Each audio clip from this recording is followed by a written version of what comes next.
You're not a bad mom.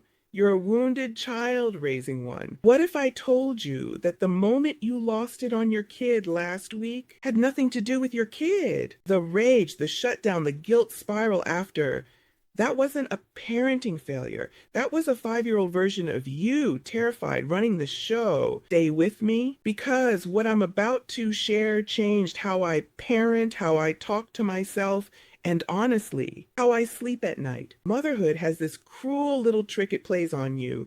You think you've moved on from your childhood. You've done the therapy, read the books, decided you'll do it differently.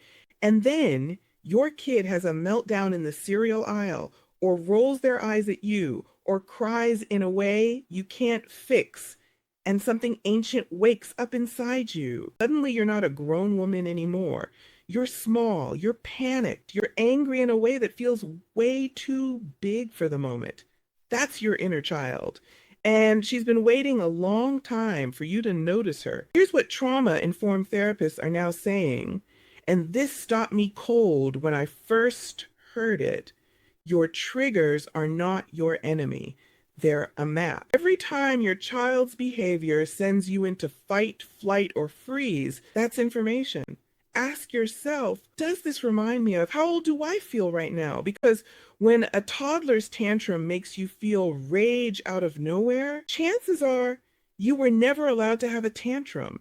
When your kid's crying feels unbearable, maybe no one sat with you when you cried. You're not overreacting. You're remembering. So what do you actually do with that? Therapists call it reparenting. And it's exactly what it sounds like. You become the parent your younger self never had, not to replace what's happening with your kids right now, but to heal the part of you that keeps getting in the way of it. Here's how it works in real life. Step 1. Notice the trigger before you justify the reaction. Before you explain away your anger or shame yourself for it, pause. Get curious. That disproportionate reaction is a clue, not a character flaw. Step 2. Speak to your younger self like she's real. Picture yourself as a child. What was she going through? What did she need to hear that nobody said? Tell her. That wasn't your fault. You were just a kid. I see you. I know that sounds strange. Do it anyway. Step 3, soothe yourself before you respond to your child. Even 30 seconds. A hand on your chest. 3 slow breaths. Because you cannot pour from an empty cup. And you definitely cannot regulate a dysregulated child when you're the one dysregulated. Step 4, shift the goal of discipline from control to connection, punishment to teaching. Ask yourself, what is my child's behavior telling me they need right now? Because that's the question nobody asked you, and it's the one that changes everything. Step 5, set boundaries, not just for your kids, for yourself. A lot of us with wounded inner children are people pleasers. We martyr ourselves and then resent everyone around us. Reparenting means learning to protect your own energy and showing your kids that's allowed. Here's the part nobody talks about. This work hurt. Motherhood rips the bandage off wounds you thought had healed. The grief comes back. The anger surfaces. The feeling of unworthiness you've been outrunning your whole life shows up in the middle of bath time. But here's the gift inside the pain. Your child gives you the clearest possible reason to finally do this work.